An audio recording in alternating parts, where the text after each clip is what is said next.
Buenos días en esta mañana. Le damos gracias al Señor por la oportunidad nuevamente de poder juntos venir delante del Señor en palabras de oración primeramente y luego poder estudiar su palabra para que Él sea quien nos instruya, nos enseñe y nos hable por medio de su preciosa palabra.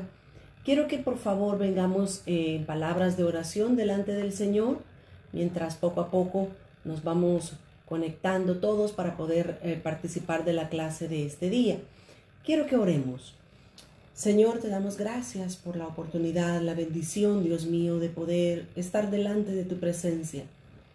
En esta hora, Señor Jesús, te damos gracias por todas las cosas buenas con las cuales tú nos has rodeado, Señor.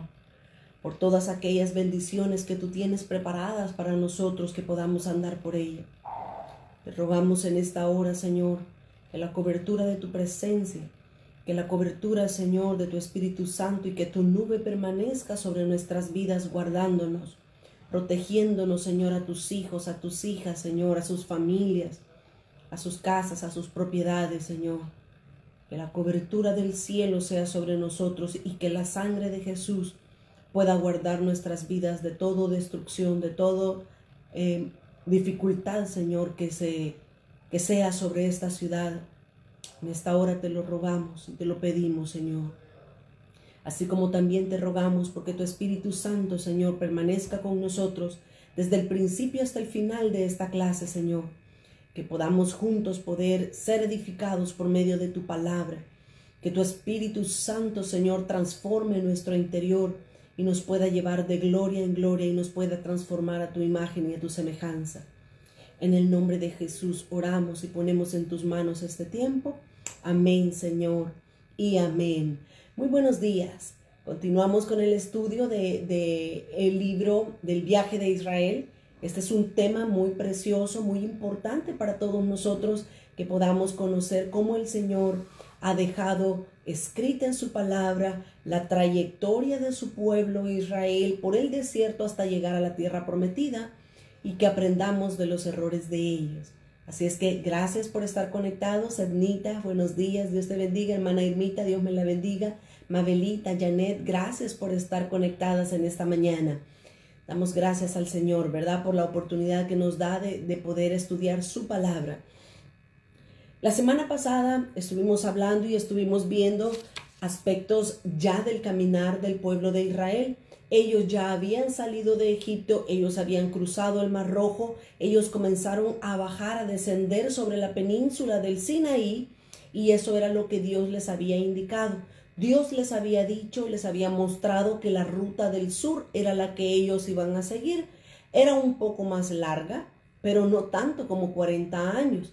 Recordémonos que 40 años fue el castigo que Dios les dio por haber hecho tantas cosas malas, desobedecido, tenido incredulidad en sus corazones. Y por eso es que ellos vagaron por 38 años más en el desierto. Pero el pueblo bajó la península del Sinaí y ellos llegaron a Mara. Estuvimos viendo la semana pasada que ellos llegaron a ese lugar donde no había aguas, o realmente sí había agua, pero las aguas estaban amargas para poderlas tomar. Ellos llegan a Mara, tienen ahí una experiencia preciosa de parte de Dios que Dios les concedió, que milagrosamente el agua, al echar un árbol, esa agua se transformara, se convirtiera en agua dulce, agua lista y apta para tomar. Allí llegaron ellos, Dios los probó, pero después de Mara ellos bajaron un poco más y ellos llegaron a Elim. El pueblo de Israel, aproximadamente 3 millones de personas, juntamente con Moisés y Aarón, que eran los líderes principales que Dios había escogido, ellos llegaron a este lugar llamado Elim, un lugar hermoso, un lugar donde estuvimos viendo que habían palmeras, que habían fuentes de agua, que era un lugar paradisíaco en medio del desierto. Y esto nos estaba mostrando cómo Dios nos lleva a lugares en medio del desierto, en medio de la dificultad. Dios nos lleva a lugares para que nosotros podamos descansar, para que nosotros podamos renovar nuestras fuerzas para poder avanzar en el caminar con el Señor. Eso es lo que estuvimos viendo la semana pasada. Luego, después de que ellos partieron de Elim, ellos bajaron un poco más hacia el sur y ellos llegaron al desierto de Sin. Allí en el desierto de Sin fue lo último que vimos la clase pasada, y allí estuvimos viendo cuando ellos llegaron a ese desierto, era todo el lugar donde ellos estaban era un desierto, pero habían lugares específicos con sus nombres específicos. Llega el pueblo de Israel a este lugar llamado Sin, con S, S-I-N. Esto es importante porque hay otro desierto más arriba al norte, ya casi llegando a la tierra de Canaán. Hay otro desierto llamado Sin también, pero este es con Z, Z-I-N. Así es que tenemos que establecer esa diferencia y ver que son dos lugares diferentes. El desierto de Sin, donde ellos llegaron, estaba en la parte sur, casi llegando al monte del Sinaí. Ahí estaba el desierto de Sin. Cuando el pueblo de Israel llegó allí a este desierto de Sin, ellos se enfrentaron con una dificultad más, y es que ellos no tenían agua. Ellos habían salido de Elim, habían caminado 3 días y ellos iban con sed. El pueblo llevaba sed y se encontraron en el desierto de Sin que no había comida, que no había agua, que no había provisión para ellos. El pueblo tuvo hambre y fue en el desierto de Sin donde le pidió a Dios: danos pan.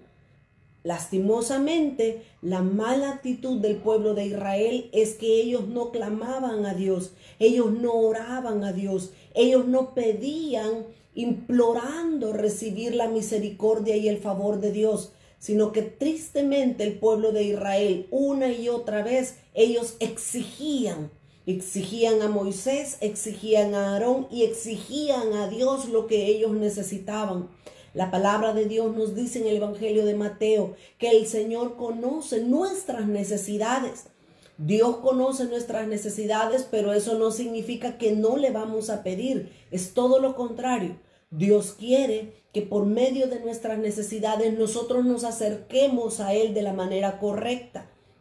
Hay una gran diferencia entre clamar a Dios y reclamarle a Dios. Hay una enorme diferencia y las actitudes son totalmente opuestas las unas de las otras. El pueblo de Israel, hemos visto ya varios sucesos donde tristemente el pueblo de Israel no clamaba a Dios, sino que Israel le reclamaba a Dios. Le decían: ¿acaso nos has traído para matarnos? ¿Acaso hemos venido acá para morir? No había comida mejor allá en Israel. Tremendo. Tremendo, mis amados hermanos, pero nosotros tenemos que aprender la lección. Nosotros tenemos que rogarle al Señor, clamar a Dios y pedirle no ser como el pueblo de Israel, que se quejaban, que reclamaban por todas las cosas. El pueblo entonces estaba en el desierto de Sin y ellos le reclamaron a Dios que no tenían pan. Y Dios, en su amor, en su bondad y en su misericordia, Dios les envió pan caído del cielo. Miren, mis amados, cuando nosotros analizamos la vida, el vivir de todo el pueblo de Israel por 40 años, lo que nosotros podemos ver es la mano de provisión de Dios. Podemos ver a Dios respondiéndoles, dándoles. Ellos pedían agua, Dios les daba agua. Ellos pedían maná, Dios les daba maná. Ellos pedían carnes, Dios les envió codornices. Ellos pedían lo que ellos pedían, Dios se los daba. Pero hay un salmo, si no me equivoco, es el Salmo 103. Hay un salmo donde el pueblo de Israel, ellos comenzaron a pedir cosas y Dios se las dio, pero luego ellos quedaron postrados en el desierto, y eso nos muestra a nosotros cuál debe de ser la actitud correcta delante de Dios. El Salmo 103 y el versículo 7 dice: sus caminos notificó a Moisés. Y aquí hay un ejemplo doble, porque Dios habló con Moisés cara a cara. Dios le mostró a Moisés cuál era el camino que debían de seguir. Dios le dijo a Moisés, aquí dice, Dios le notificó a Moisés sus caminos. Y eso es lo que nosotros debemos como hijos de Dios desear, anhelar. Nosotros debemos clamar a Dios, pedirle misericordia, pedirle su gracia y que nos muestre el camino por el cual debemos andar. Pero dice en segundo lugar el versículo 7 en el que estamos, y dice, y a los hijos de Israel sus obras. Aquí hay dos claras diferencias de lo que Dios puede hacer con nosotros, así como lo hizo con Israel. A Moisés le notificó sus caminos, a Moisés le mostró el camino por el cual andar. A los hijos de Israel no. A los hijos de Israel Dios les mostró sus obras, Dios le mostró su poder, Dios le mostró su mano fuerte. Pero a pesar de Dios mostrarles a Israel sus obras, ellos siempre anduvieron quejándose, ellos siempre anduvieron hablando mal. Y eso es lo que nosotros tenemos que aprender del pueblo de Israel. Tenemos que aprender a desear como Moisés que Dios nos muestre el camino. Sí es bueno ver sus obras, sí es glorioso ver el poder de Dios, ver los milagros de Dios en nuestra vida y en nuestro caminar es bueno. Pero no debemos de enfocarnos en las obras, no debemos enfocarnos solamente en los milagros. Fíjense que cuando el Señor Jesús vino a esta tierra, el Señor Jesús les decía a los fariseos, el Señor les decía, ustedes son una generación que demanda señales. Ellos querían ver señal solamente, pero ellos no querían en realidad hacer la voluntad de Dios. No querían ver al Señor que les mostrara el camino. Así es que valga aquí, mis amados hermanos, la exhortación para nosotros, que nosotros deseemos, anhelemos conocer el camino que Dios nos tiene, pero también que veamos sus obras, también que veamos los milagros y el poder de Dios. Pero Israel solo vio las obras de Dios, mas sin embargo Moisés vio las obras, pero conoció los caminos de Dios, conoció el corazón de Dios para saber a dónde caminar. Regresamos entonces al Éxodo. Estamos en el Éxodo. Ahora vamos a entrar a ver el capítulo 17. Terminamos la semana pasada de ver cómo ellos estuvieron en el monte, en el desierto de Sin. Si ustedes recuerdan, tenemos un mapa. En el mapa vemos exactamente, aquí está Mara, el desierto, llegaron a este lugar llamado Mara, luego ellos bajaron a Elim, luego llegaron al desierto de Sin, donde pidieron pan, y luego ellos ahora se van a mover un poco más abajo. Ellos van a llegar a este lugar llamado Refidim. Refidim era un lugar también donde ellos iban a tener una experiencia nueva con el Señor. Recordémonos que el viaje de Israel tiene todo lo que ellos pasaron en lo natural, tiene un mensaje espiritual para nosotros. Por eso es que me estoy tomando el tiempo y tengo la paciencia de ir de lugar en lugar mostrando el camino que Israel caminó, porque ellos experimentaron diferentes sucesos en cada lugar donde ellos llegaron, que a nosotros nos habla de algo espiritual. Así es que el pueblo de Israel continúa avanzando. Del desierto de Sin se mueven un poquito más al sur y llegan a este lugar llamado Refidim. Y ahí quiero que aprendamos una tremenda lección que Dios nos quiere enseñar a nosotros como su pueblo y como sus hijos. Dice Éxodo capítulo 1. Vamos a leer los primeros 7 versículos. Éxodo 17, versículo 1. Para entender cuál es la experiencia que ellos pasaron en este lugar llamado Refidim. Dice el versículo 1. Toda la congregación de los hijos de Israel partió del desierto de Sin. Ellos bajaron un poco más. Del desierto de Sin partieron por sus jornadas conforme al mandamiento de Jehová y acamparon en Refidim.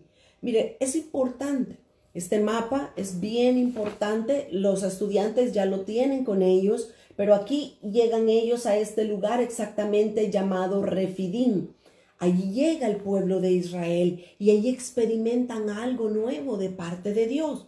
Llegaron y acamparon en este lugar llamado Refidim. Y dice, aquí había un problema más. Dice, y no había agua para que el pueblo bebiese. Ellos llegan, acampan en Refidim, pero ahí no había agua. Y luego dice, ahora recordémonos, cuando ellos llegaron a Mara, las aguas estaban amargas.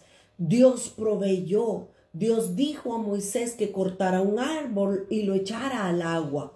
Ahora, Dios ya se había mostrado poderoso para con el pueblo de Israel en varias ocasiones en el pasado.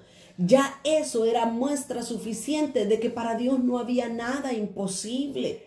Pero ellos como pueblo constantemente estaban quejándose, estaban con incredulidad en sus corazones. Entonces, amados hermanos, aprendamos nosotros que si Dios ha obrado fielmente a favor nuestro, Dios puede seguirnos sosteniendo, Dios puede seguir ayudándonos. Así es que nuestra fe debe de crecer con lo que estamos viendo en el pueblo de Israel. Nuestra fe debe de crecer que Dios constantemente estaba sustentando a su pueblo. Dios no es un Dios que nos va a abandonar. Dios no nos va a abandonar jamás. Aun y cuando pasemos por experiencias difíciles, su mano va a estar ahí, su nube va a estar cubriéndonos, la columna de fuego va a estar para calentarnos y para protegernos en todo momento. Nuestra fe debe de crecer conforme vemos el caminar del pueblo de Israel. Así es que ellos llegan a Refidim, pero ahí no había agua. Ya solo esto era motivo suficiente para decir, Dios nos dio agua en Mara, Dios nos puede volver a dar agua una vez más. Pero veamos la actitud del pueblo de Israel. Dice el versículo 2, inmediatamente que altercó el pueblo con Moisés. ¿Qué es altercar? Altercar es pelear, discutir, llegar y reclamar algo. Así es que el pueblo dice que altercó con Moisés y dijeron, danos agua para que bebamos. Y Moisés les dijo, ¿por qué altercáis conmigo? ¿Por qué tentáis a Jehová? Mire qué curioso este punto. Y esto se ha repetido varias veces ya en el caminar de Israel. Cuando nosotros dudamos de Dios, dudamos que Dios nos puede proveer o nos puede cuidar, eso también es altercar. Eso es no tener fe que Dios puede hacer algo a favor nuestro. Debemos de tener mucho cuidado con nuestras actitudes en medio de las circunstancias difíciles. Miren, hay tanto que hablar y hay veces yo quisiera darme a entender de una mejor manera para que todos entendiéramos. Israel vivió esto y es fácil que nosotros veamos y digamos, ay, miren el error de Israel, miren a dónde se equivocó, miren su falta, miren su problema, miren su incredulidad. Es fácil ver el error en otros. El punto crucial es, ¿cómo está nuestra vida? ¿Cómo está nuestro corazón? ¿Somos nosotros de las personas que constantemente nos estamos quejando? Señor, mucho llueve. Señor, mira, estamos en medio de una pandemia y ahora viene un huracán. ¿Y qué pasa? ¿Y que Dios nos ha abandonado? ¿Y cómo reaccionamos nosotros ante las circunstancias que ahora en día nos está tocando vivir? Ese es el punto que yo quiero que nosotros constantemente estemos pensando. Es fácil criticar a Israel. Es fácil decir, Israel no tenía fe. ¿Cómo actúo yo? ¿Cómo actuamos nosotros en la circunstancia difícil, en el momento de la prueba? Israel entonces altercó, peleó con Moisés y probó, tentó a Jehová en ese momento que no tenían que tomar.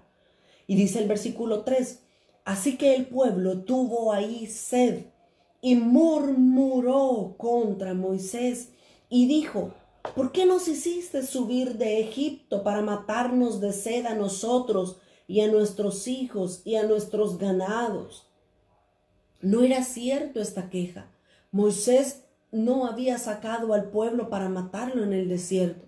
Moisés tenía la meta clara de sacar al pueblo de Egipto y de llevarlo e introducirlo a la tierra de Canaán.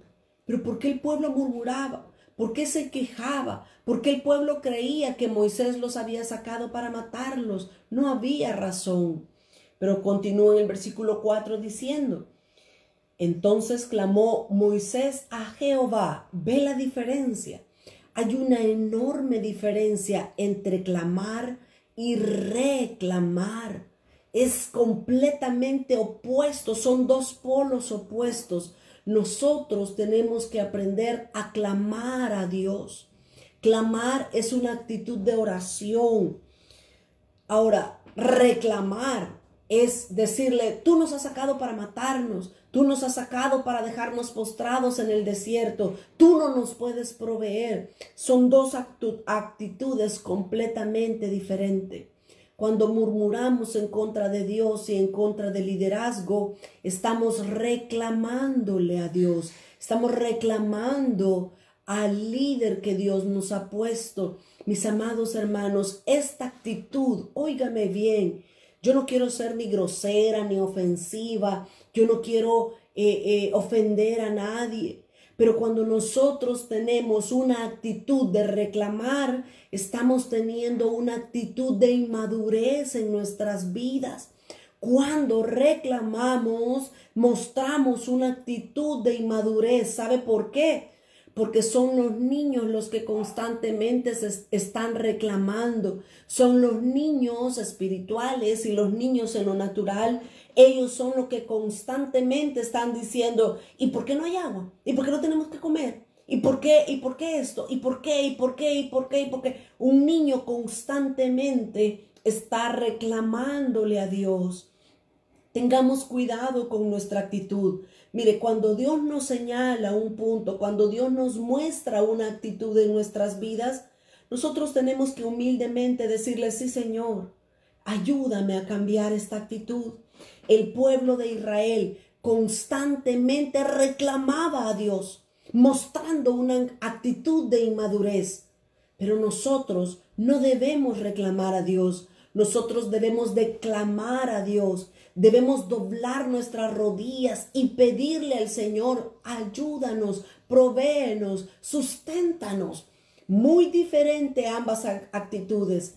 Una cosa es clamar a Dios y otra cosa es reclamarle a Dios. No le reclamemos a Dios. No podemos reclamarle a Dios por lo que Él hace, por los lugares a los que Él nos lleva para probarnos, a ver qué es lo que hay en nuestro corazón. Las personas maduras espiritualmente, ellos han aprendido a soportar todas las experiencias. Hay una cualidad que nosotros debemos de pedirle al Señor. De hecho, es un fruto del Espíritu. Y es la mansedumbre. La mansedumbre, mis amados hermanos, es la aceptación santa de las circunstancias que Dios me permite vivir. Mansedumbre es aceptar lo que Dios me ha permitido vivir. No me quejo, no reclamo, sino que simplemente digo: el Señor me ha permitido estar en esta situación, el Señor me va a sacar también de esto. Una actitud de mansedumbre es la actitud correcta que un cristiano maduro espiritualmente muestra en los momentos de dificultad. Muy diferente a una actitud inmadura de reclamarle a Dios, de reclamar por todo lo que está pasando. Necesitamos rogarle al Señor que nos ayude a madurar, pero que también nos ayude a tener mansedumbre en nuestra vida. Muy, muy importante. Así es que el pueblo reclamaba. Mientras tanto, Moisés, dice el versículo 4, clamó a Dios. Qué precioso. Qué actitudes más adversas Moisés y el pueblo. Moisés clamó a Dios. El pueblo le reclamó a Dios y le reclamó al liderazgo, que por qué no tenían agua que beber. Definitivamente el pueblo de Israel continúa siendo un ejemplo para nosotros de no cometer las mismas cosas. Así lo dice la palabra de Dios. Hebreos capítulo 3. En Hebreos capítulo 3 y el versículo 7 nos muestra esto. Hebreos 3:7 dice: por lo cual, como dice el Espíritu Santo, si oyeres hoy su voz, hoy estamos oyendo la voz de Dios, hoy estamos estudiando el viaje de Israel, hoy estamos oyendo su voz. ¿Y qué dice? Si oyeres hoy su voz, no endurezcáis vuestros corazones, como en la provocación, en el día de la tentación, en el desierto, donde me tentaron vuestros padres. Mire lo que Dios dice, que los padres, que Israel tentó a Dios en el desierto. Dice, me probaron y vieron mis obras 40 años. Versículo 10. A causa de lo cual, dice Dios, me disgusté contra esa generación y dije, siempre andan vagando en sus corazones y no han conocido mis caminos. Se recuerda el Salmo 103:7. El pueblo de Israel no conoció los caminos de Dios. El único que conoció los caminos de Dios fue Moisés. Y aquí lo vuelve a repetir el Espíritu Santo por medio del escritor de la carta a los Hebreos. Dice, siempre andan vagando en sus corazones y no han conocido mis caminos. Versículo 11. Por tanto, juré en mi ira. Dios se llegó a cansar. Dios se llegó a enojar en contra del pueblo de Israel y dijo, juré en mi ira, no entrarán en mi reposo. Y dice el versículo 12, es para todos nosotros. Mirad, hermanos, que no haya en ninguno de nosotros corazón malo de incredulidad para apartarse del Dios vivo. ¿Qué es el pueblo de Israel para nosotros? Un ejemplo para que no cometamos los errores que ellos cometieron. Ellos tentaron a Dios, ellos le reclamaron a Dios, ellos probaron a Dios en el desierto por 40 años. Y Dios, al ver la mala actitud del corazón de ellos, Dios les dijo, no van a entrar a mi tierra prometida, no van a entrar a las promesas. Ay, hermanos, que Dios nos ayude, ¿verdad? No se canse de estudiar el viaje de Israel. No se aburra de estudiar lo que ellos pasaron, porque para nosotros es un claro ejemplo de lo que no debemos hacer y de lo que sí debemos hacer para agradar a Dios. Regresamos entonces a Éxodo capítulo 17. El versículo 4 entonces vemos cómo Moisés clama a Dios.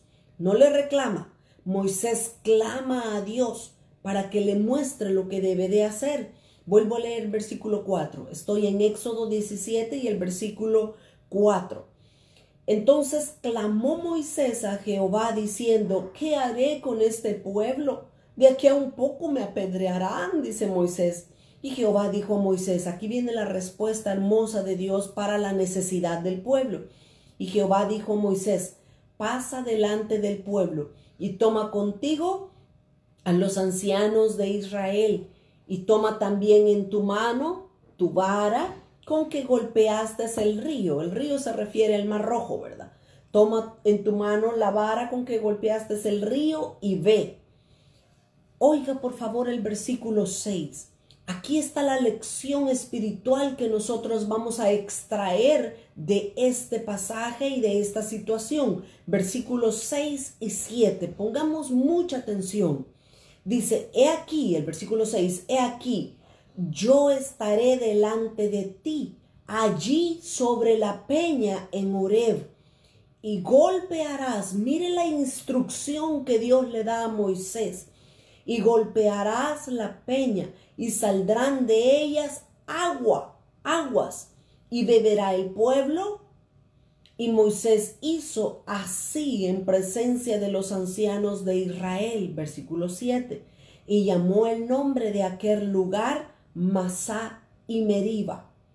Masá y Meriba, por la rencilla de los hijos de Israel, porque tentaron a Jehová diciendo, ¿está pues Jehová entre nosotros o no? ¡Wow! ¡Qué tremendos estos dos últimos versículos! Dios le habla a Moisés. Dios le dice a Moisés, Moisés, toma a Aarón, toma tu vara y ve a ponerte enfrente de la peña de Horeb. Allí voy a estar yo, dice el Señor.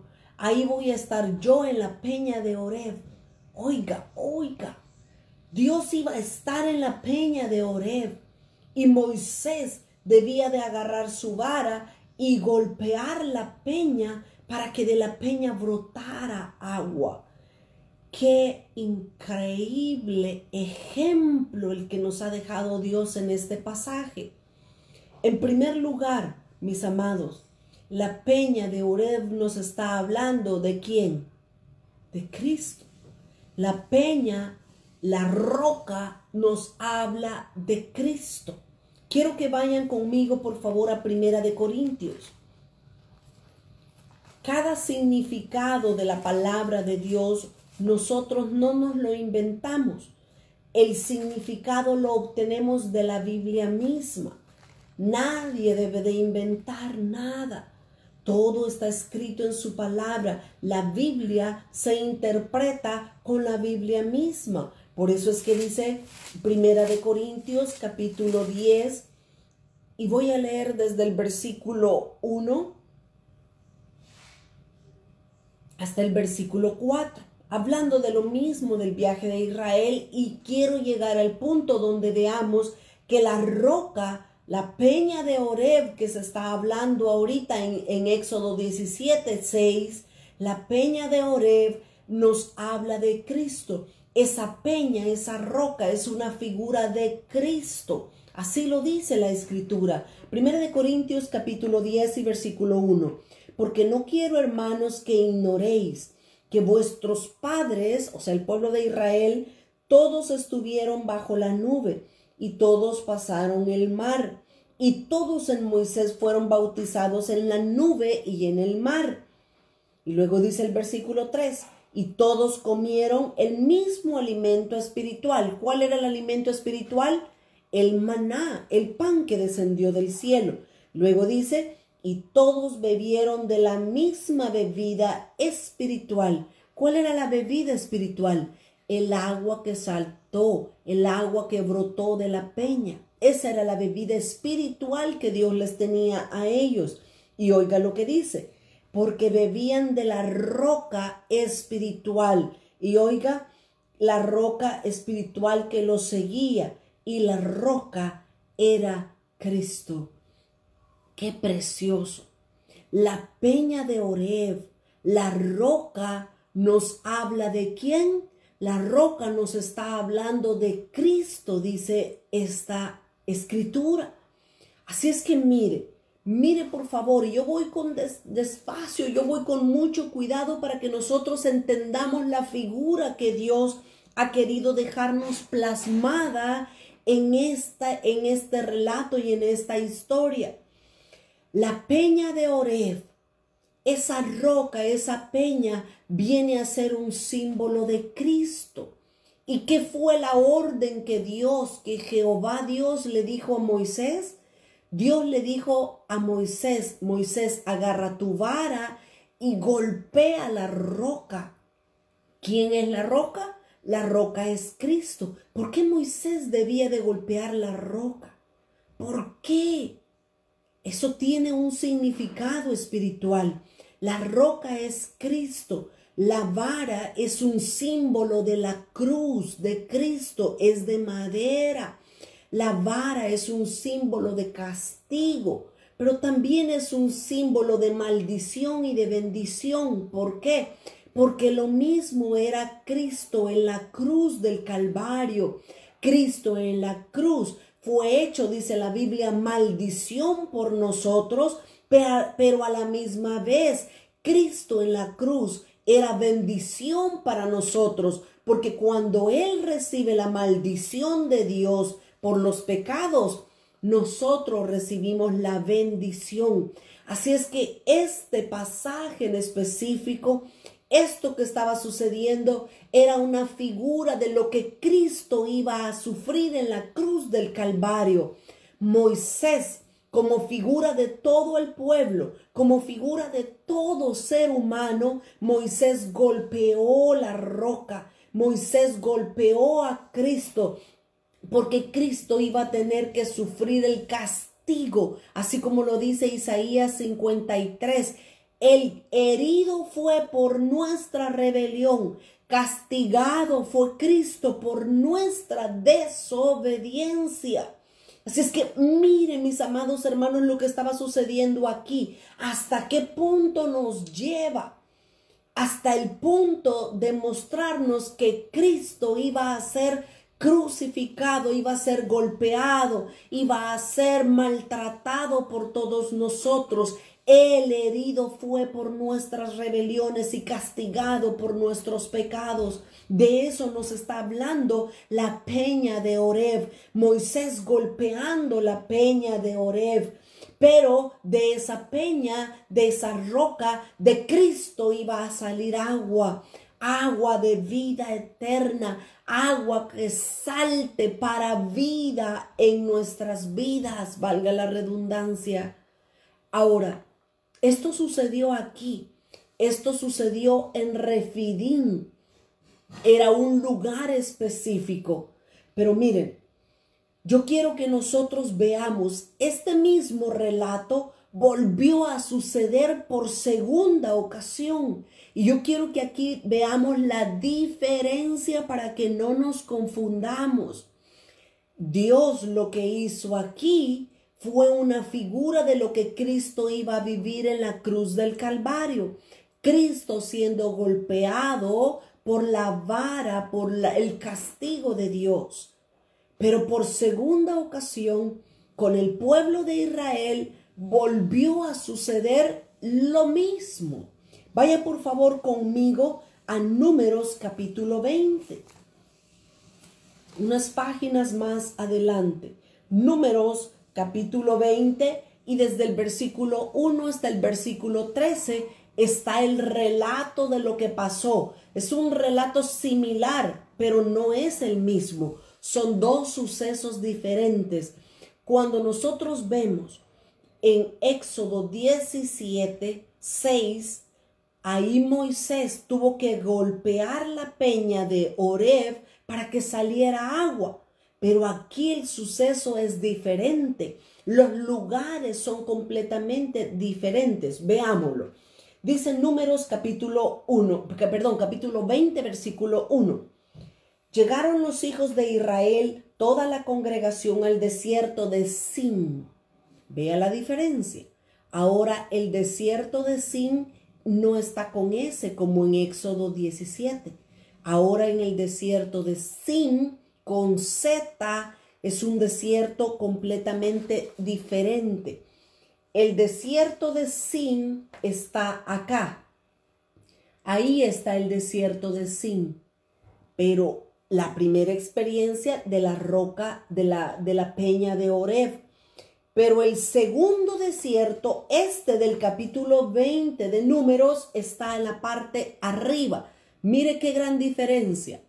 El desierto de Sin aquí y aquí arriba otro desierto de Sin. Uno estaba al sur y el otro estaba hasta el norte. Es bien diferente las localidades, los puntos donde sucedió cada suceso estaban diferentes. El primer suceso, cuando Moisés tenía que pegarle a la peña de Oreb, estaba en la parte sur, en el desierto del sur de Sin. Pero este relato está en la parte norte, llegando allá por Cades Barnea. En Cades estaba el desierto de Sin con Z. Aquí por segunda vez sucedió algo similar.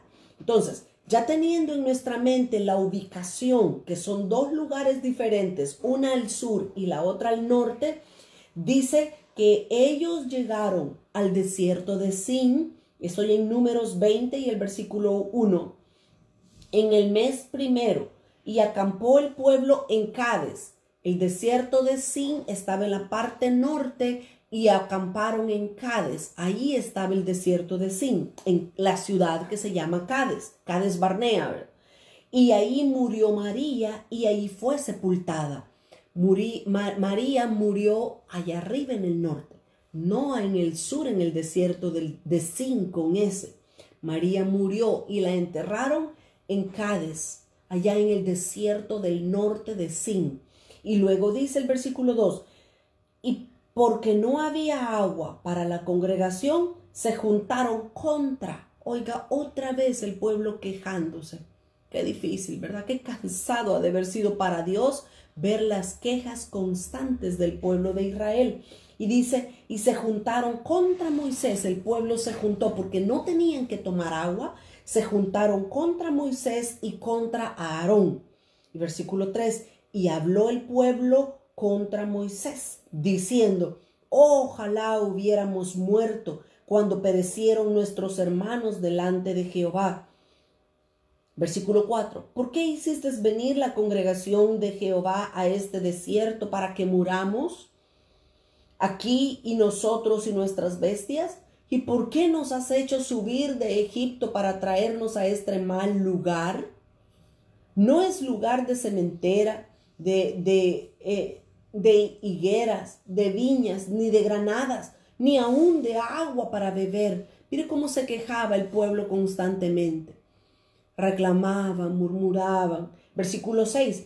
Y se fueron Moisés y Aarón delante de la congregación a la puerta del tabernáculo de reunión y se postraron, oiga, clamaron a Dios, se postraron sobre sus rostros y la gloria de Jehová apareció sobre ellos. Y habló Jehová a Moisés diciendo, oiga, aquí está nuevamente la instrucción que Dios le da a Moisés. Póngale cuidado, por favor, porque aquí hay detalles importantes que vamos a comparar en la primera vez y esta segunda vez.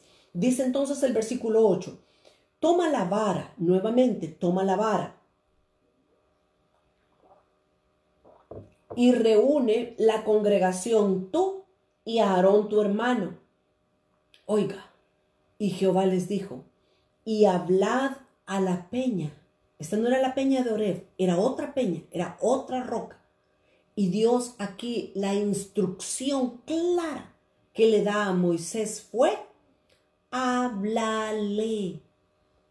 Hablad a la peña a vista de todos ellos, y ella dará su agua, y le sacarás aguas de la peña, y darás de beber a la congregación y a sus bestias. Entonces Moisés tomó la vara delante de Jehová, como él le mandó. Y dice el versículo 10, y reunieron Moisés y Aarón a la congregación delante de la peña y les dijo, ahora oíd. Ahora miren, aquí este versículo 10 muestra una actitud en Moisés. Quizás la primera y la única, creo yo, de las actitudes negativas de Moisés. Y dice el versículo 10, y reunieron a Aarón y Moisés a la congregación delante de la peña y les dijo, oíd ahora rebeldes.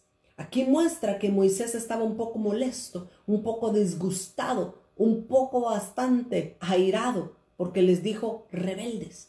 Ahora, mis amados, casi podría decir, o pregunto, ¿era justo que Moisés estuviera enojado con el pueblo a este punto?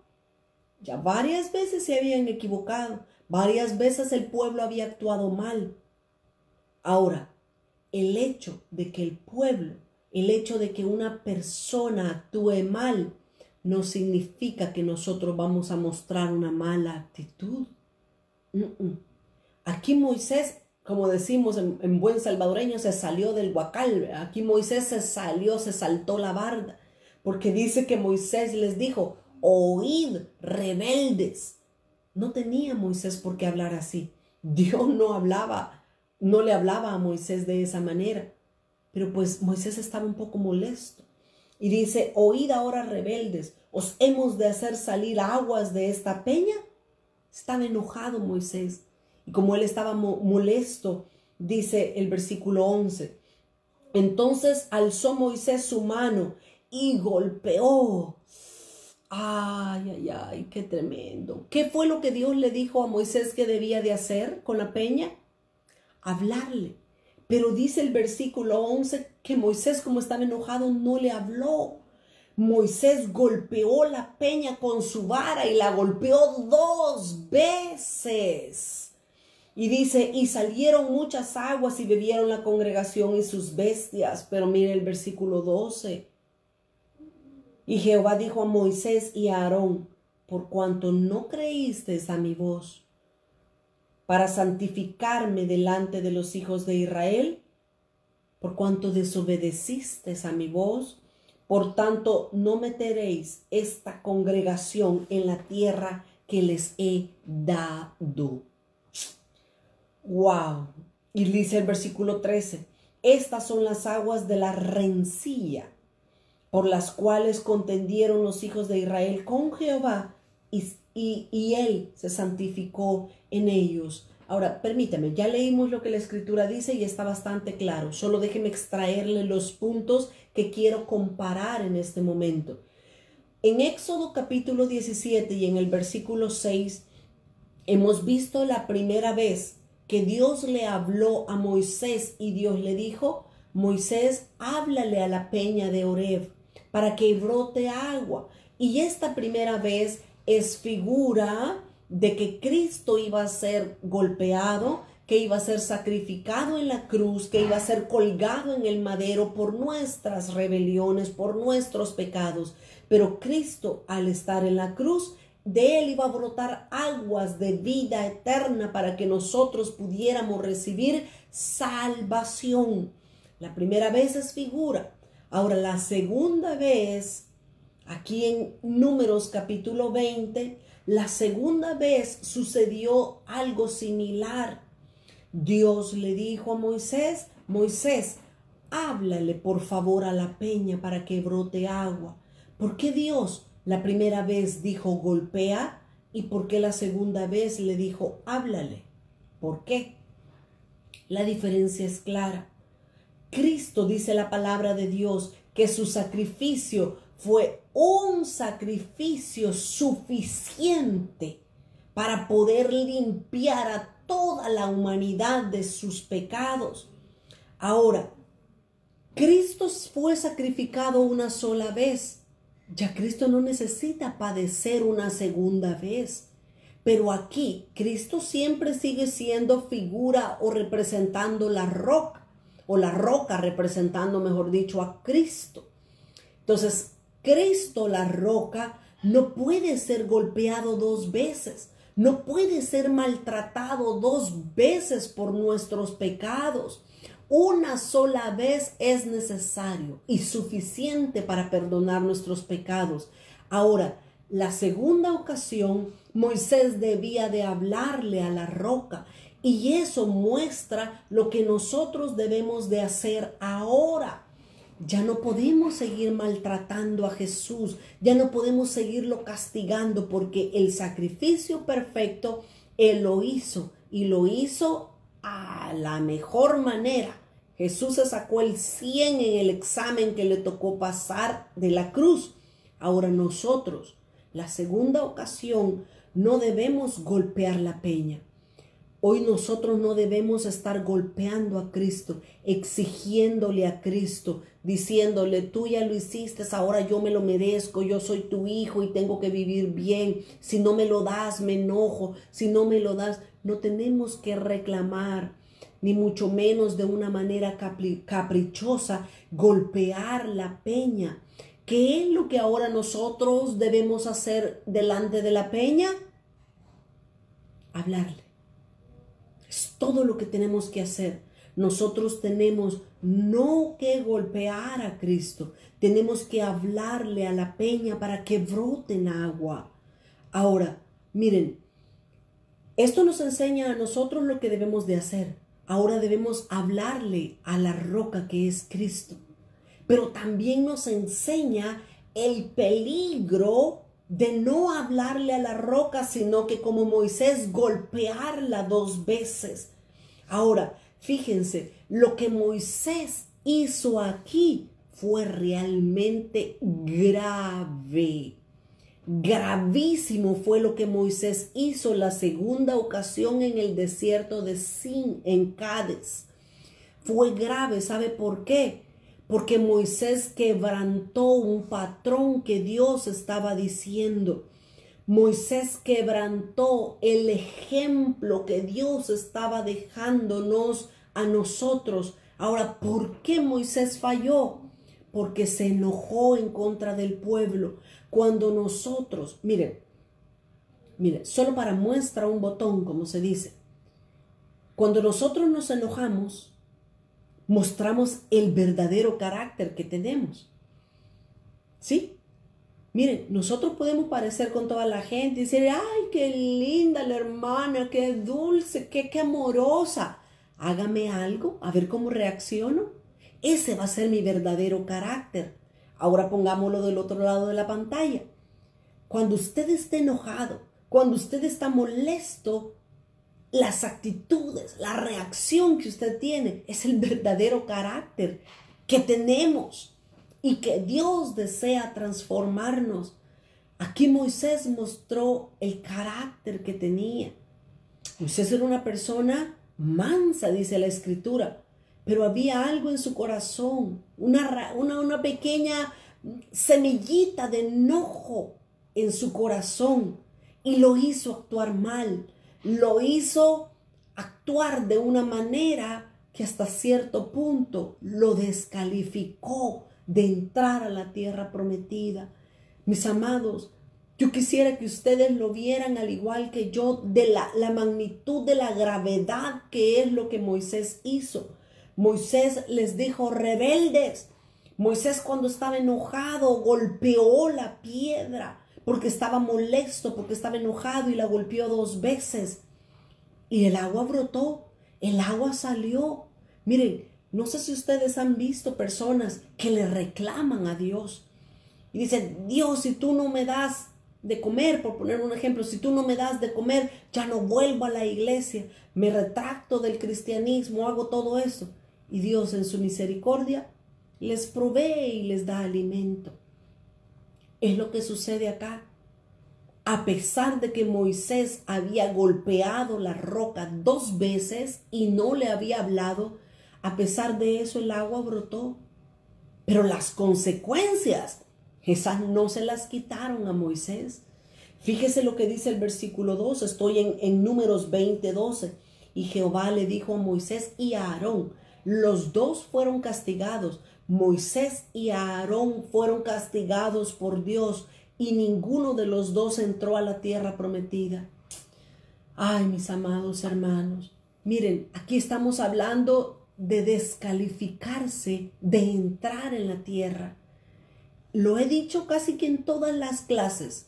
Únicamente 2 personas entraron a la tierra prometida. 2 personas vivas entraron, que salieron de Egipto. Solo 2 personas entraron. Ustedes ya saben quiénes son. Y los huesos de José. Ni Moisés ni Aarón entraron a la tierra de Canaán. Y aquí se nos dice, ¿por qué no entraron? Porque se enojaron, porque Moisés se enojó, porque Aarón no fue obediente a lo que Dios les había dicho y Dios los descalificó de entrar a la tierra prometida. Versículo 12 dice, lo vuelvo a leer, por cuanto no creísteis en mí para santificarme delante de los hijos de Israel, por tanto no meteréis a esta congregación en la tierra que les he dado. Mire lo que le sucedió a Aarón en el versículo 24, aquí mismo, Números 20 y el versículo 24, mire lo que le sucedió a Aarón. Aarón será reunido a su pueblo, quiere decir que iba a ser muerto Aarón. Aarón va a ser reunido a su pueblo, pues no entrará a la tierra que yo dije a los hijos de Israel, por cuanto fuisteis rebeldes a mi mandamiento en las aguas de la rencilla. Estoy guardando para el final de este punto, para cerrar este punto. Estoy guardando esa palabra que se está repitiendo varias veces. Rencilla, rencilla, Meriba, Masá, rencilla. Al final lo voy a mencionar. Pero Aarón murió y no entró a la tierra prometida porque había rebelión en su corazón. ¿Pero qué pasó con Moisés? Deuteronomio, capítulo 1. Deuteronomio capítulo 1 y el versículo 37. Deuteronomio 1, 37. Qué bueno que estén con nosotros en la clase en esta mañana. Damos gracias a Dios por su tiempo y porque ustedes desocupan ese tiempo para estar junto con nosotros en clase. Dice entonces, voy a leer desde el versículo 34, Deuteronomio 1, 34. Y oyó Jehová la voz de vuestras palabras y se enojó y juró diciendo, no verá hombre alguno de esta mala generación, no verá, dice, la buena tierra que juré que había de dar a vuestros padres. Aquí dice la palabra de Dios lo que constantemente hemos venido diciendo. La generación que salió de Egipto no entró a Canaán porque eran malos, eran rebeldes. Y dice el versículo 36, excepto Caleb, hijo de Jefone, él la verá, él sí la verá, y sus hijos, y a sus hijos, perdón, voy a leer, y excepto Caleb, hijo de Jefone, él la verá, y a él le daré la tierra que caminó, que pisó, y a sus hijos porque ha seguido fielmente a Jehová. Pero el versículo 37 lo que dice Moisés, pero también contra mí se airó Jehová por culpa de vosotros, dice Moisés. Jehová se airó en contra de mí por vosotros y me dijo, tampoco tú entrarás, Moisés, a esta tierra.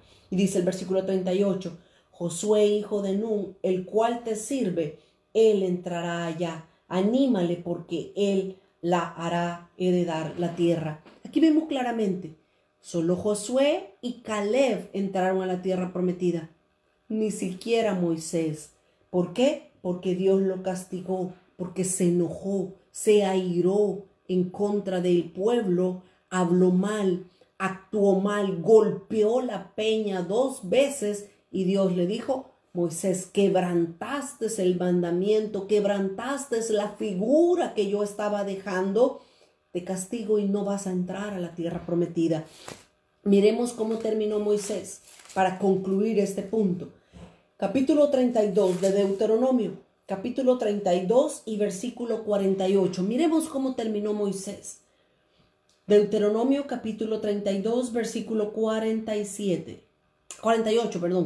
Y habló Jehová a Moisés aquel mismo día diciendo, sube a este monte de Abarim, al monte Nebo. El monte Nebo está enfrente de Jericó. Este es el monte Nebo, ahí donde tengo yo la punta de mi dedo. Ese es el monte Nebo. Cuando llegaron a ese lugar, Dios le dijo a Moisés, por supuesto que me estoy saltando varias cosas más, ¿verdad? Para ver el final de Moisés. Entonces, Moisés llegó y subió a este monte, al monte Nebo. Ahí subió Moisés al monte Nebo, que estaba enfrente de Jericó. Jericó ya estaba al otro lado en la tierra de Canaán. Y Dios le dijo a Moisés, sube al monte Nebo, situado en la tierra de Moab, que está enfrente a Jericó, y mira la tierra de Canaán que yo doy por heredad a los hijos de Israel. Y oiga lo que dice el versículo 50. Y muere en el monte. ¿Dónde murió Moisés? En el monte Nebo. ¿En qué parte murió? Nadie sabe, porque fue Dios quien enterró sus huesos ahí. Y eso también hay propósito del por qué, pero no me voy a meter ahorita ahí porque pues me voy a salir del tema. Y dice, y muere en el monte el cual subes y sé unido a tu pueblo, así como murió Aarón tu hermano en el monte Hor, en el otro monte donde murió Aarón. Dice, y fue unido a su pueblo. Oiga el versículo 51. Dios le recuerda a Moisés y le dice, por cuanto pecaste contra mí en medio de los hijos de Israel, en las aguas de Meriba de Cades, en el desierto de Sin. Dios le recuerda a Moisés, acuérdate que por eso no vas a entrar tú a la tierra de Canaán, porque pecaste contra mí, quebrantaste el mandamiento, quebrantaste la figura que yo estaba dejando, porque no me santificaste en medio de los hijos de Israel. Verás, por tanto, delante de ti la tierra, mas no entrarás allá, a la tierra que doy a los hijos de Israel. Qué duro, ¿verdad? Qué duro. Moisés fue descalificado por culpa, voy a decirlo de esa manera, por culpa de Israel. Y esta es una clara advertencia para todos los líderes, para todos los que de alguna manera estamos en el liderazgo. Necesitamos mantenernos. No podemos actuar mal en contra de lo que nos hacen otras personas. No podemos, porque vamos a fallar. Mire, el apóstol Pablo decía, no sea que yo mismo, habiendo sido heraldo, yo mismo venga a ser descalificado, decía Pablo. Y heraldo es haber sido maestro, es haber sido un ayo. No sea, decía Pablo, que yo mismo, habiendo sido heraldo para unos, yo mismo venga a ser descalificado. Miren, el caminar cristiano es como el fútbol, para los que les gusta el fútbol. El caminar cristiano no se termina hasta que se termina. En el último minuto puede el partido, puede un futbolista echar un gol y descalificar al otro. Igual nosotros en nuestra vida cristiana. No podemos descansar. Hasta el último minuto podemos fallar y podemos pecar en contra de Dios. Así es que necesitamos tener cuidado en nuestra vida cristiana, porque hay algo que nos pudiera descalificar. Dios nos dé su gracia y Dios nos ayude para mantenernos firmes hasta el final. Recuérdese lo que el Señor dice: el que permanece firme hasta el final, Él le dará la corona de justicia, la corona de vida que Él ha preparado para los que le aman. La vida cristiana no se termina hasta que estemos enfrente del Señor. Hasta que estemos cara a cara delante de Él, ya podemos bajar la guardia y decir: ya estoy aquí, Señor, ya no puedo pecar, ya no puedo fallarte. Pero en algún momento podemos fallar y podemos pecar en contra de Dios, como lo fue Moisés. Moisés entonces era el líder de la nación y quebrantó la figura de la preciosa figura de Cristo en la cruz, y por eso no pudo entrar a la tierra prometida. Regresemos por favor a Éxodo. Necesito ya terminar este punto. Éxodo 17. Ya vimos el versículo 6. Cristo es la peña de Oreb. Cristo es la roca que estaba en medio del pueblo de Israel. Fueron dos sucesos completamente diferentes en lugares diferentes, uno aquí abajo en el sur en el desierto de Sin y el otro allá en Cades en el otro desierto de Sin con Z. Así es que fueron dos ocasiones, y en la segunda ocasión Moisés se descalificó de entrar a la tierra prometida, al igual que Aarón. Pero dice Éxodo 17 y el versículo 6 que el nombre de aquel lugar fue puesto como Masá y Meriba. Masá significa prueba y Meriba significa rencilla. Dice, por la rencilla de los hijos de Israel. Este lugar recibió el nombre de Meriba y de Masá debido a que el pueblo tuvo rencilla en contra de Jehová. Ahora, ¿qué es rencilla? Con esto quiero concluir este punto. ¿Qué es una rencilla? Rencilla, fíjese lo que significa en el diccionario. Rencilla es un resentimiento o rencor entre dos personas que se suele manifestar en discusiones, en riñas o en actos de venganza. ¿Qué es rencilla? Lo vuelvo a repetir para los que están escribiendo. Rencilla es resentimiento o rencor entre dos personas que suelen manifestarse en discusiones, en riñas o en actos de venganza. Israel tenía rencilla en su corazón en contra de Dios y en contra del liderazgo. Ellos buscaban cómo discutir, cómo mostrar el disgusto. Solo pregunto, ¿hay alguna rencilla en nuestro corazón? Dios puede sanar toda rencilla de nuestro corazón. Acuérdense que en Mara vimos que Dios se mostró como Jehová Rafa, como Jehová sanador. Dios no solamente quiere sanarnos de nuestra salud, de nuestros cuerpos. Dios quiere sanar nuestra alma, quiere sanar nuestro espíritu para que podamos caminar sanos y libres de toda rencilla en contra de Dios. Hay personas que aún no lo saben, pero hay una rencilla en contra de Dios, hay una molestia en contra de Dios que ni ellos mismos la conocen. Que el Espíritu Santo nos ilumine y nos alumbre. 20 minutos tengo para terminar y quiero ver por lo menos 3 sucesos más para terminar la clase este día. Ok, estamos en Éxodo capítulo 17. Cerramos este suceso de la peña de Oreb y ahora del versículo 8 hasta cerrar el capítulo 17, ahí hay otro suceso, ahí hay otro acontecimiento.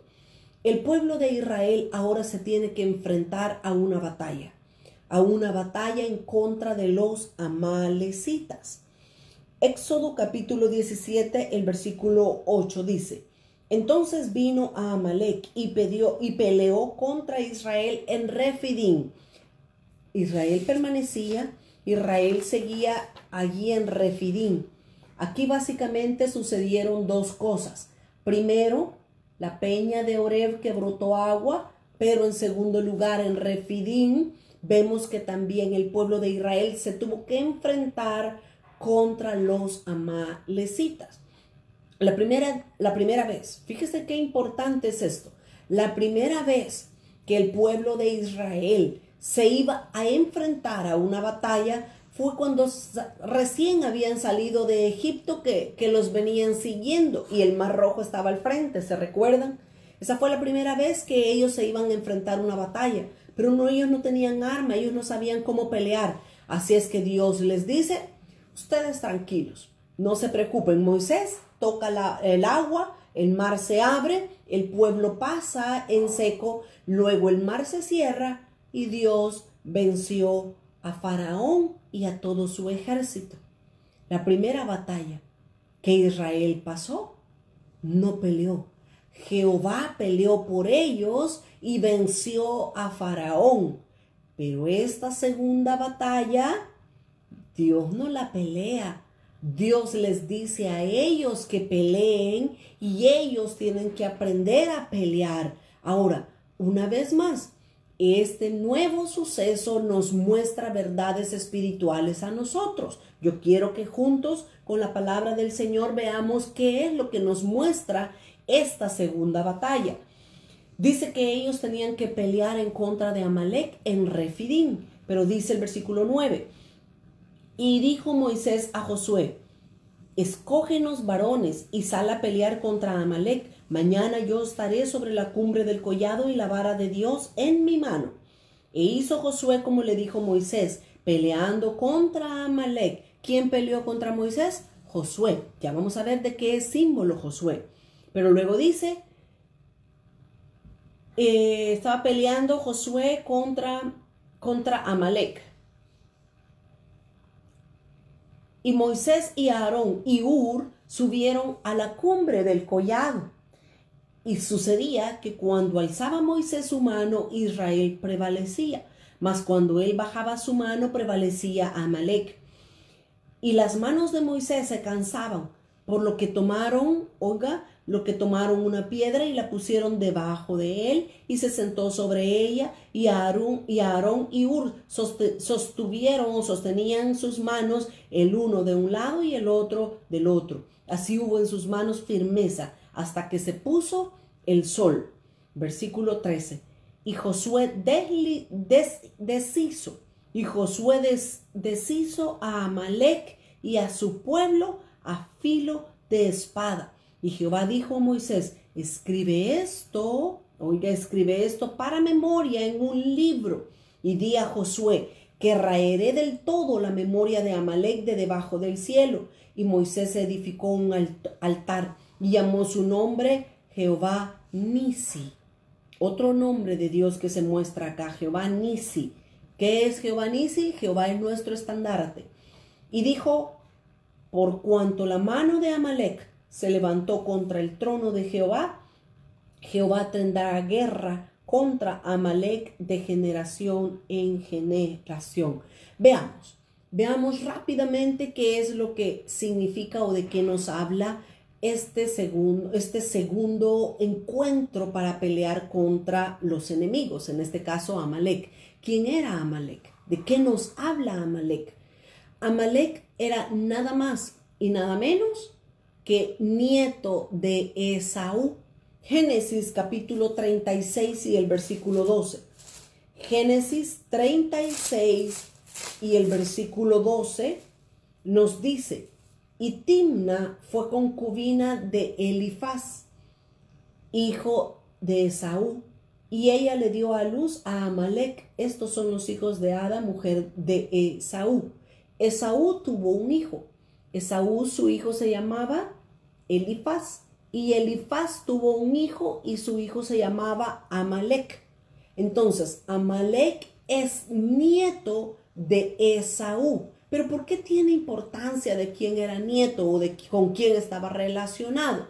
La importancia es clara, porque cuando nosotros vemos a Rebeca, que es la mamá de Esaú y de Jacob, Esaú tenía un hermano gemelo que era Jacob. Todos nosotros recordamos esa historia. Vamos al Génesis capítulo 25 y el versículo 21. Génesis 25 y el versículo 21. Aquí nos estamos siguiendo al trasfondo de quién era Esaú para saber quién era Amalec. Génesis 25 y el versículo 21 dice, y oró Isaac a Jehová por su mujer, que era estéril, y lo aceptó Jehová, y concibió Rebeca su mujer. Isaac ora por Rebeca, y Dios le concede la oportunidad de tener hijos. Ahora, aquí es fácil de leerlo. Oró Isaac y Rebeca concibió. Sí, pero pasaron 20 años. Cuando Isaac oró por Rebeca, pasaron 20 años para que ella pudiera concebir en su vientre. Ok, el punto es, cuando Rebeca estaba embarazada, cuando Rebeca tenía dos personas o dos bebés en su vientre, algo estaba sucediendo. Dice el versículo 22. Y los hijos luchaban dentro de ella, dentro de Rebeca luchaban los hijos. Y dijo, si es así, si luchan estos niños en el vientre, si es así, ¿para qué vivo yo? Dice. Y fue Rebeca a consultar a Jehová. Y miren la respuesta que Dios le dio a Rebeca. Y respondió Jehová, 2 naciones hay en tu seno, 2 pueblos serán divididos desde tus entrañas. ¿Qué le estaba diciendo Dios a Rebeca? 2 naciones. Una era la nación de Jacob y la otra era la nación de Esaú. 2 naciones. 2 pueblos serán divididos. Dice, el un pueblo será más fuerte que el otro pueblo y el mayor servirá al menor. Cuando se cumplieron sus días para dar a luz, he aquí que habían gemelos en su vientre. Y dice, y salió el primero rubio y era varón velludo como una pelliza y le llamaron su nombre Esaú. El primogénito de Rebeca era Esaú. Pero luego dice el versículo 26, después salió su hermano, trabada su mano al calcañal de Esaú y fue su nombre Jacob. Y era Isaac de edad de 60 años cuando ella dio a luz. Ahí venían los gemelos. ¿Qué eran Esaú y Jacob en el vientre de Rebeca? Eran 2 naciones. Ahora, cuando estudiamos el libro del Génesis, yo expliqué y vimos cómo estas 2 naciones nos hablan de la misma naturaleza que nosotros tenemos en nuestro interior.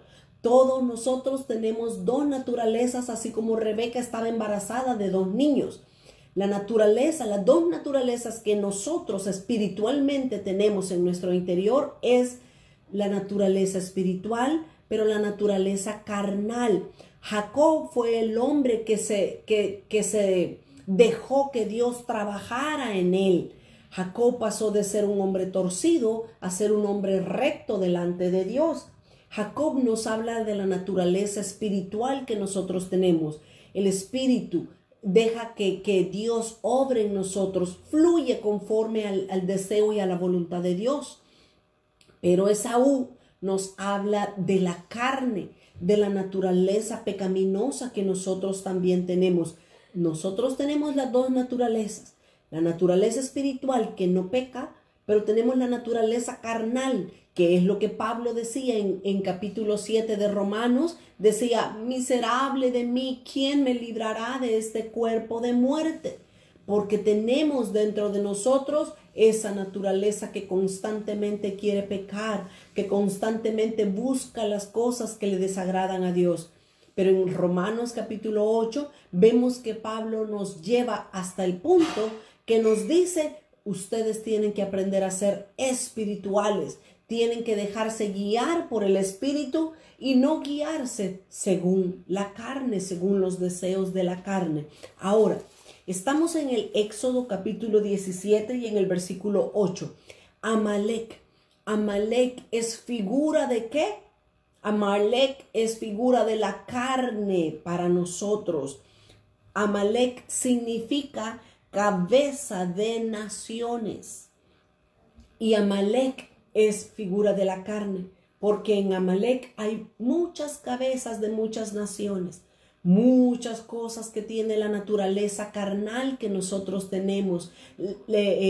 Gálatas, por ejemplo, Gálatas 5:19 dice, y manifiestas son las obras de la carne. ¿Y cuáles son? Envidias, borracheras, idolatrías, herejías, envidias, pleitos, celos, iras, contienda. 17 carne nos muestra Gálatas 5:19. 17 obras de la carne. Amalek es figura de la carne en nosotros. Así es que esta batalla Dios no la peleó por el pueblo de Israel.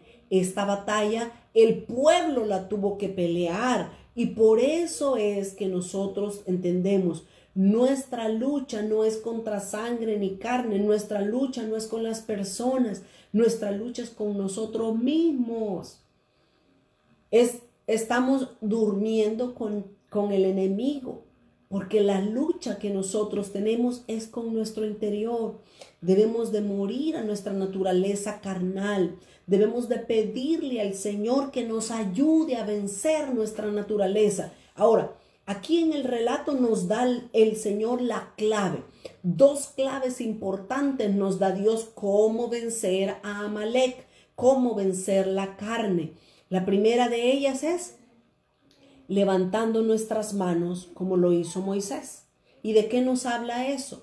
El levantar nuestras manos es una figura de rendición, que nos rendimos, pero también es una figura de adoración, de alabanza a Dios. Cuando estamos alabando a Dios, levantamos nuestras manos.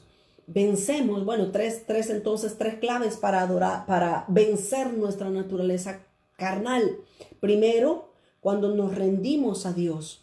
Nos rendimos a Dios, así como Moisés levantó las manos. Dios puede vencer, ayudarnos a vencer nuestra carne. Pero en segundo lugar, cuando venimos delante del Señor en oración, en adoración, la adoración nos aleja de la naturaleza de pecado. La adoración, la alabanza nos aleja de nuestra naturaleza viciada de pecado.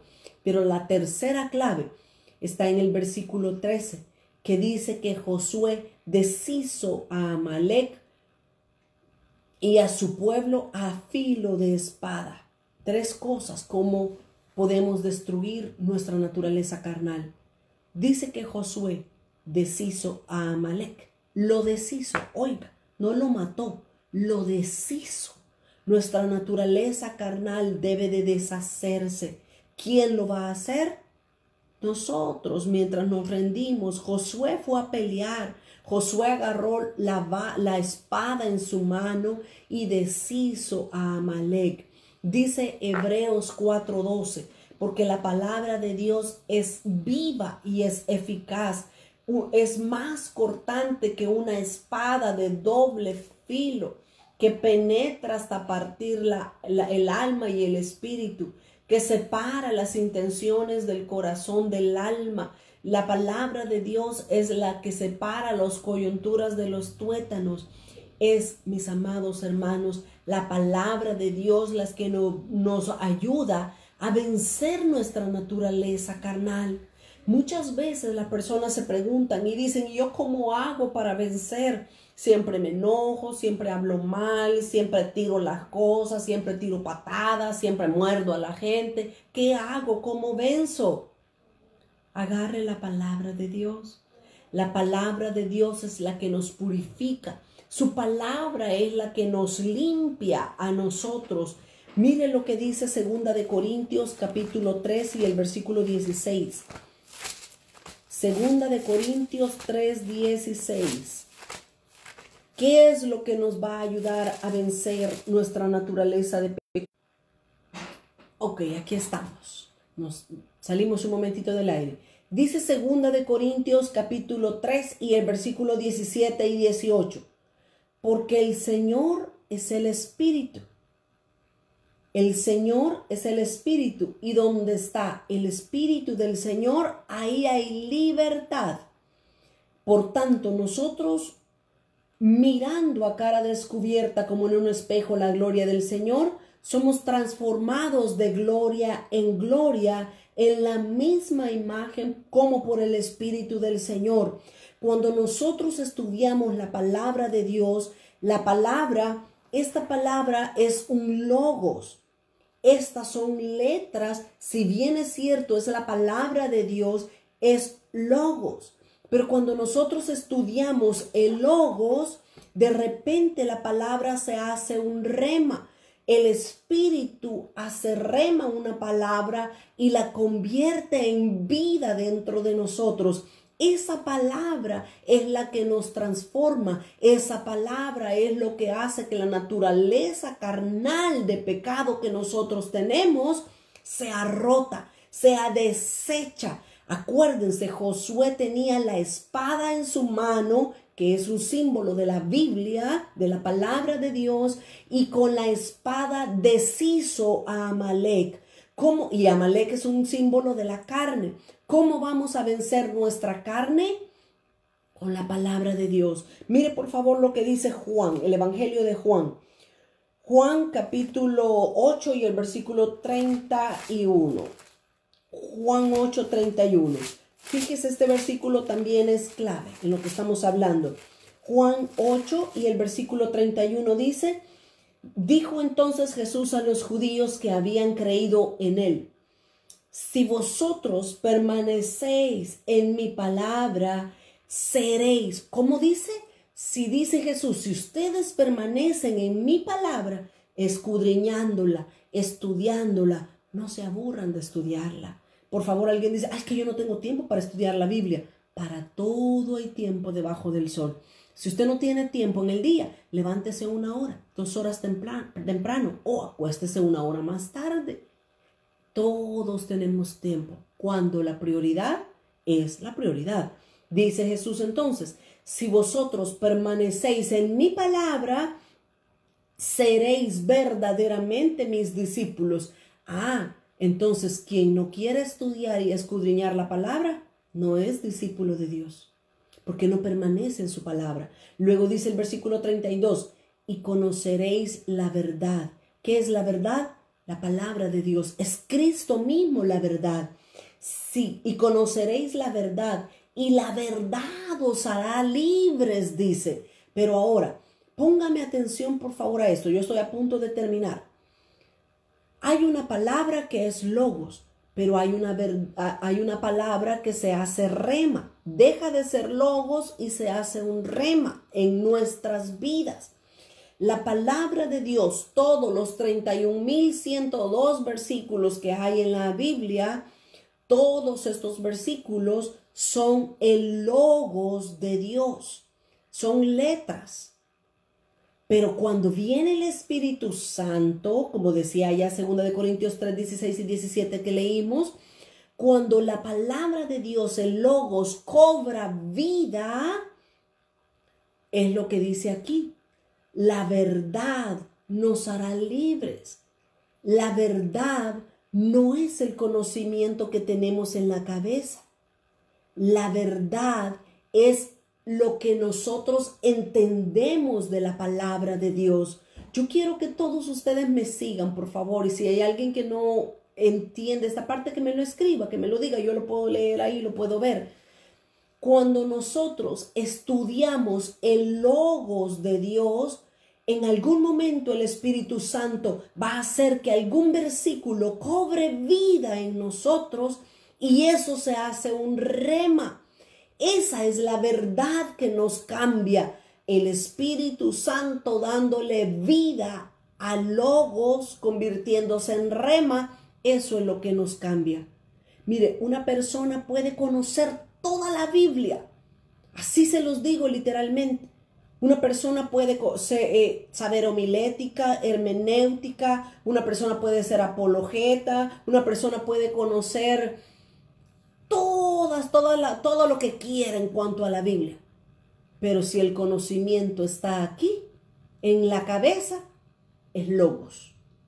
Y eso no va a cambiar a nadie. Por eso es lo que yo les digo.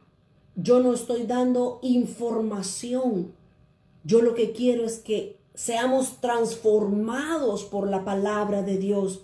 No necesitamos información solamente. Necesitamos transformación. Y esa transformación sola la puede hacer el Hijo de Dios por medio de su Santo Espíritu. Necesitamos estudiar la palabra, porque la palabra de Dios es lo que nos va a transformar nuestras vidas. La palabra de Dios es la que nos va a ayudar a deshacer a Amalek. Así es que, mis amados, de ahora en adelante no nos vamos a reunir a estudiar solo los miércoles. Vamos a estudiar los jueves, los viernes, los sábados, los domingos, los lunes, los martes. Son bromas. Necesitamos también descansar. Pero cuando sea de estudiar, por favor, hagamos tiempo. Digamos, no, todo lo voy a dejar para hacerlo después, pero yo necesito estudiar la palabra del Señor. No solamente conmigo, hay muchos buenísimos maestros en el YouTube, solo que tenga el cuidado de qué tipo de doctrina se da, ¿verdad?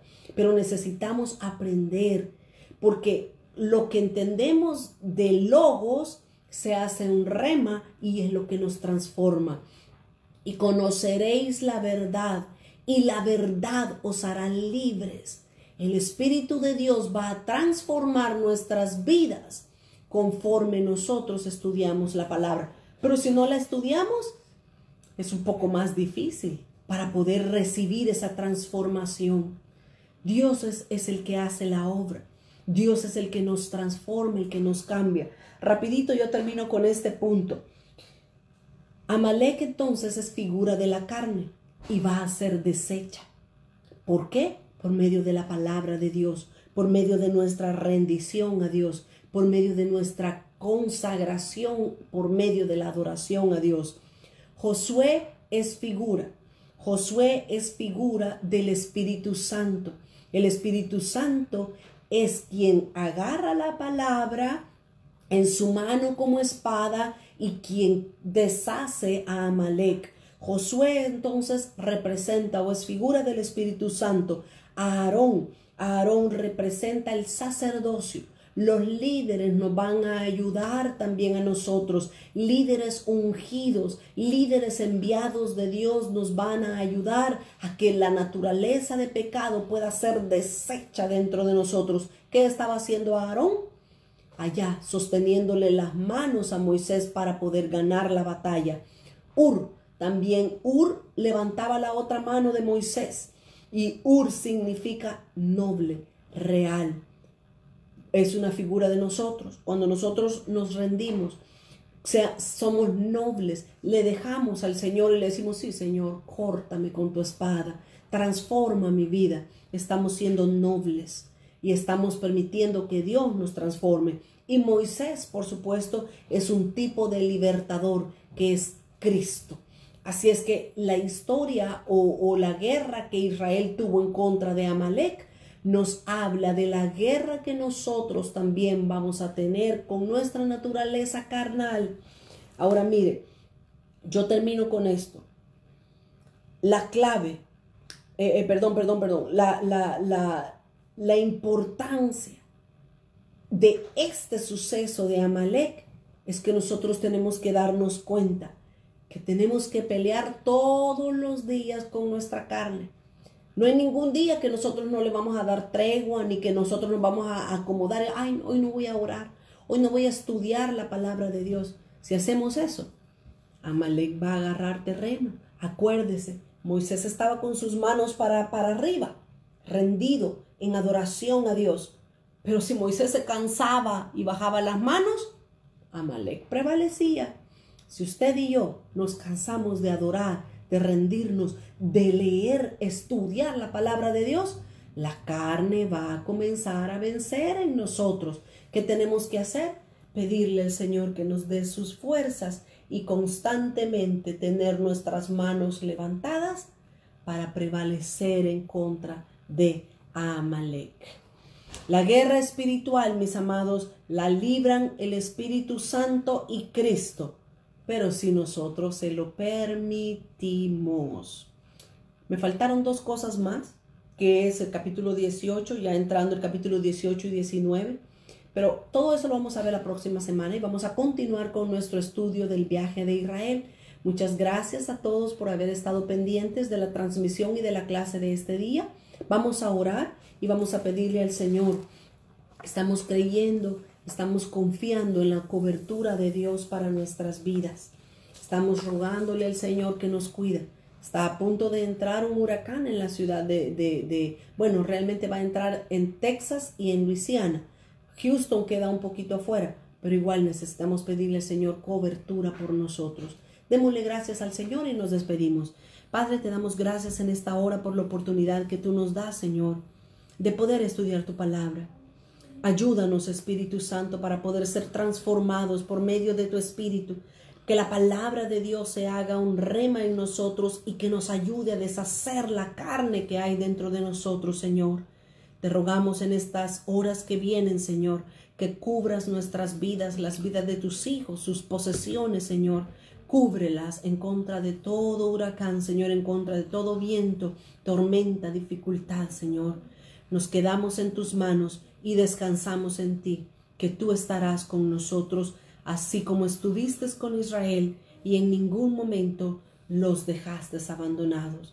En el nombre de Jesús oramos. Amén y amén. Que el Señor les bendiga y nos vemos el próximo miércoles para continuar con el estudio del viaje de Israel. Saludos y bendiciones, mis amadas.